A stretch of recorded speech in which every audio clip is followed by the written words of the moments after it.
Spider-Man's story in the MCU was defined by two villains, Mysterio, who destroyed his life, and Vulture, who nearly crushed his soul. But who's the better villain? Now, before you shout, obviously it's in the comments, hold up, because as a die-hard Spidey fan who's analyzed 50-plus villains, I'm putting these bad boys through 6 epic rounds of analysis to crown the king. And by the end, you might completely change your mind. Let's kick off round 1 with character motivation, best understood by looking at how they became villains. Picture yourself as a hardworking contractor. You've got employees depending on you, a family to feed, and then bam, the government and Tony Stark's billion-dollar cleanup crew swoops in and says, "Thanks for your service. Here's the door." 8 years of work, 8 years of building something, and it's gone because some guy with a goatee and more money than Elon Musk decided your services are no longer required. What would you do? Seriously, pause for a second and think about it. Adrian Toomes didn't wake up one day and decide to be evil. He got pushed off a cliff by a society that treats regular people like disposable assets. And here's the kicker, he's not wrong. Toomes represents every small business owner who's been crushed by Amazon, every contractor who's been undercut by megacorporations. He's basically the MCU's version of your angry uncle at Thanksgiving dinner. Except your uncle probably doesn't have access to alien technology. Now, Mysterio's origin is pure 2020s energy. Imagine you're a brilliant innovator who creates groundbreaking technology, and your billionaire boss takes one look at your life's work and goes, "Cool hologram tech, bro. I'm gonna call it barf and use it for therapy sessions." Then he fires you. Beck represents something we see everywhere today. The genius who feels entitled to recognition, the creator who thinks their brilliance automatically deserves worship. He's every tech bro who's ever had a meltdown when their startup idea got rejected, every content creator who's convinced they deserve viral fame, every person who's ever thought, if people just understood how special I am, I'd be running the world. But here's what makes Beck terrifying in a way that Toomes isn't. Beck doesn't just want money or security, he wants adoration. He wants to be loved, feared, and celebrated all at once.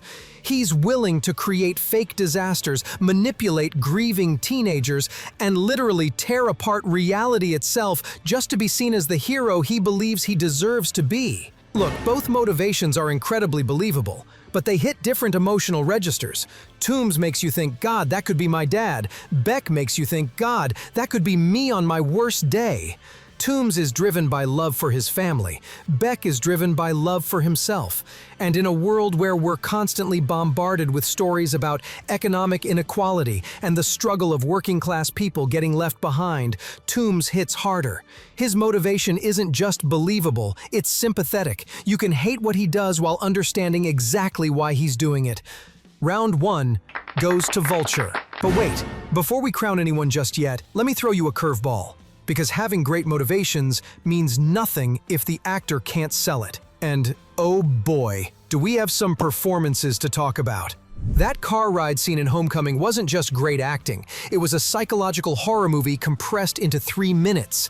Think about what Keaton is doing here. For most of the movie, Adrian Toomes is just a guy. He's working, he's joking with his crew, he's being a dad. Keaton plays him like your friend's intimidating, but ultimately harmless father. Then the revelation hits. Peter Parker, the kid dating his daughter, is Spider-Man, and watch what happens to Keaton's face. It's not a dramatic transformation. There's no villain laugh, no scenery chewing.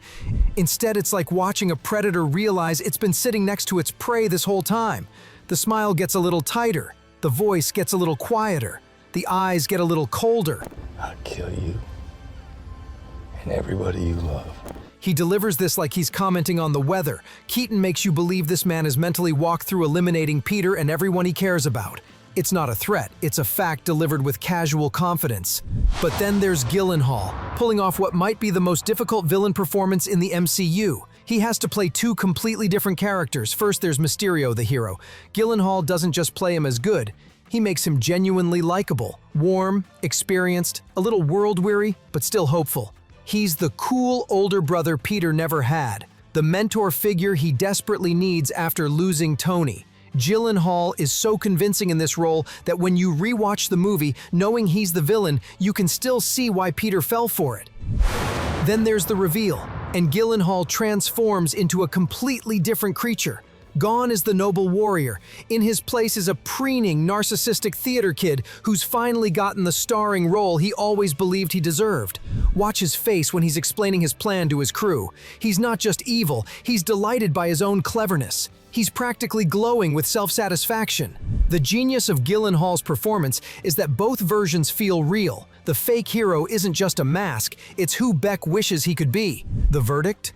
This is where things get brutal, because both performances are absolutely perfect for what their characters need to achieve. Keaton creates one of the most terrifying moments in MCU history through pure, understated menace. Gyllenhaal creates one of the most complex villain performances by essentially playing two characters simultaneously. You want to know the truth? This round is a tie, and anyone who tells you differently is lying. Both actors delivered career-defining performances that elevated their respective films from good to great. Okay, Vulture still leads 1-0, but things are about to get really interesting. So let's talk about impact, let's talk about consequences. Let's talk about which villain didn't just hurt Spider-Man, but broke him so completely that he's still dealing with the aftermath. Vulture was Peter's first real solo challenge. The whole movie's about Peter trying to prove himself to Tony, desperate to join the Avengers.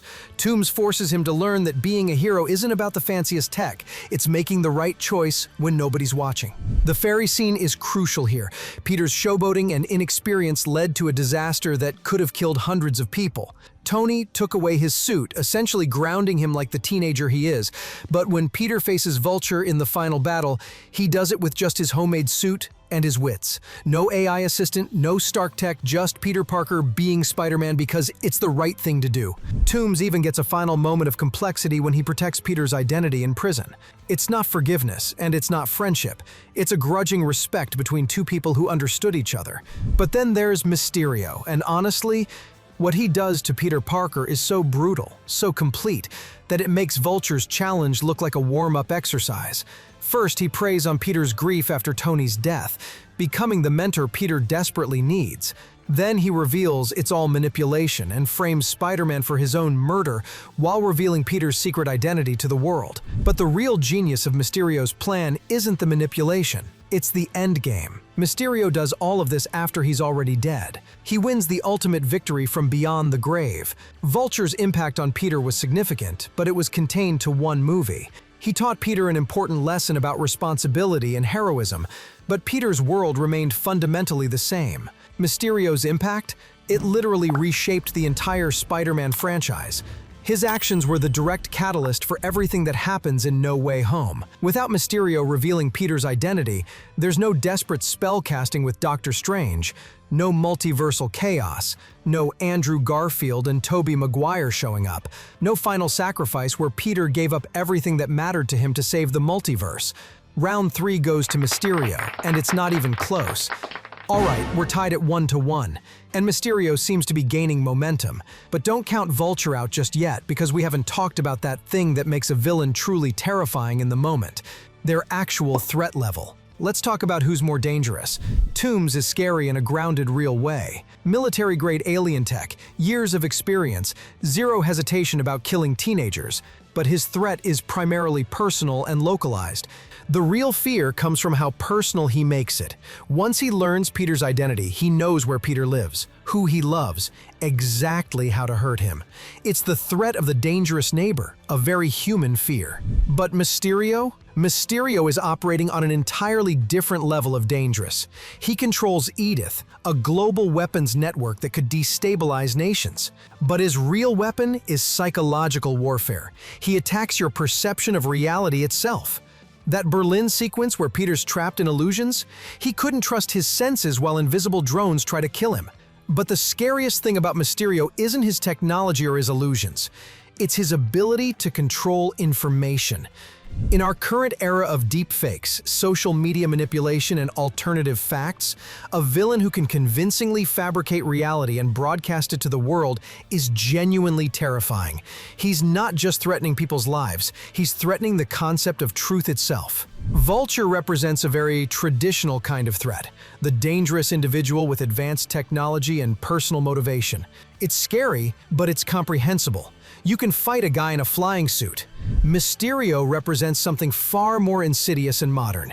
He shows us a world where seeing is no longer believing, where the most dangerous weapon isn't a gun or a bomb, it's the ability to control what people think is real. Round 4 goes to Mysterio. Okay, pause. I need to check something with you. We're 2-1 in Mysterio's favor right now, and some of you are probably thinking, well, this is over. He might clearly be the final winner. But hold up, because we haven't talked about something crucial yet. How did fans and critics actually react to these characters? And more importantly, what kind of lasting impact have they had on popular culture? Both villains were praised by critics, but for different reasons. Vulture was celebrated for breaking Marvel's villain problem, finally giving the MCU an antagonist with genuine depth and complexity. Critics loved how grounded and relatable his motivations were. IGN called him the best MCU villain since Loki. If it were easy, everyone would do it. Mysterio was praised for his thematic relevance, and critics saw him as the perfect villain for the post-truth era. Both villains have passionate fan bases, but they appeal to different sensibilities. Vulture fans tend to emphasize his relatability and the emotional weight of his story. They love the car scene, they love the moral complexity, and they love how he represents the little guy fighting back against an unfair system. He's the villain who makes you think, in his position, would I have done any different? Mysterio fans, on the other hand, gravitate toward his spectacular nature and his massive impact on the overall story. They love the plot twist, they love the illusion sequences, and they love how his actions fundamentally changed the entire Spider-Man franchise. He's the villain who makes you think, holy crap, I can't believe he actually did that. The verdict? This round is genuinely difficult because both villains succeeded in different ways. They're both critically acclaimed, both beloved by fans, and both influential within the MCU. Personal preference often comes down to whether you prefer more grounded, character-driven storytelling or spectacular, plot-driving antagonists. So round 5 is another tie. Honestly, where does it end with you people? All right, we're still at 2-1. Mysterio is leading, but barely. And we've got one final category that might just decide everything. Legacy. Let's settle this once and for all. Which villain's influence reaches furthest into the future of Spider-Man's story? Vulture's legacy is architectural. He fundamentally changed what MCU villains could be.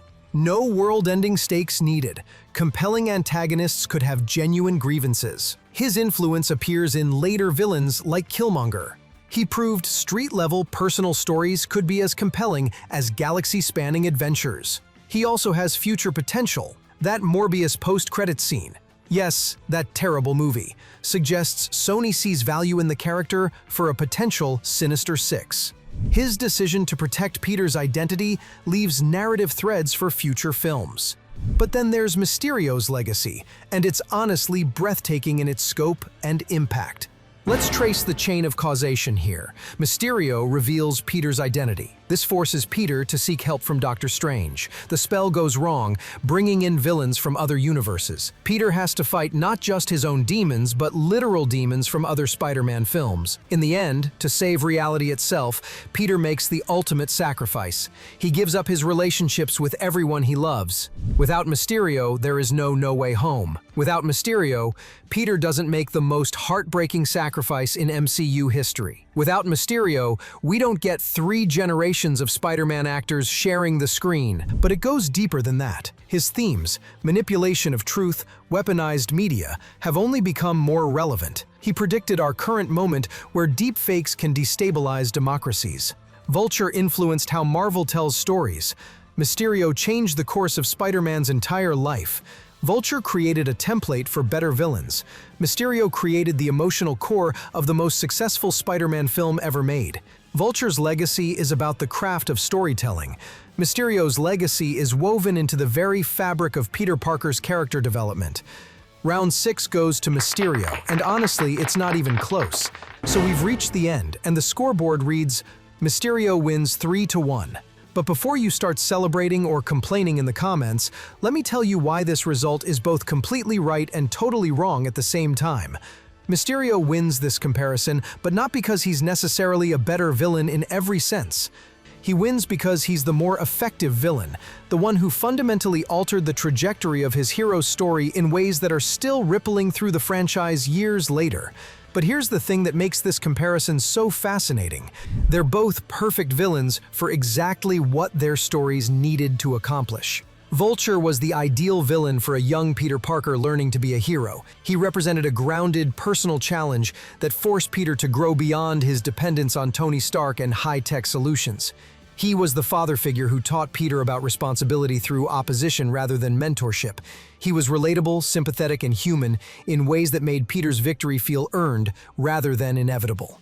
Mysterio was the ideal villain for a more experienced Peter Parker grappling with legacy and identity. He represented a global psychological challenge that exploited Peter's deepest vulnerabilities and insecurities. He was the false mentor who taught Peter about trust and intuition by violating both. He was spectacular, manipulative, and devastatingly effective in ways that fundamentally changed Peter's world forever. The real answer to who's the better villain isn't Vulture or Mysterio. It's both. They're the yin and yang of Spider-Man antagonists, the grounded and the spectacular, the sympathetic and the manipulative, the local and the global, the formative and the transformative. Spider-Man's story is richer because it has both of them. The MCU's villain problem wasn't solved by one great antagonist. It was solved by proving that different types of stories need different types of threats. The MCU's Spider-Man trilogy understood this instinctively. It gave us the villain who made Peter a hero, and the villain who broke that hero down and rebuilt him stronger. So what do you think? Does Mysterio's franchise-altering impact make him the superior villain, or does Vulture's grounded humanity give him the edge? Drop your thoughts in the comments, and while you're down there, hit that subscribe button for more.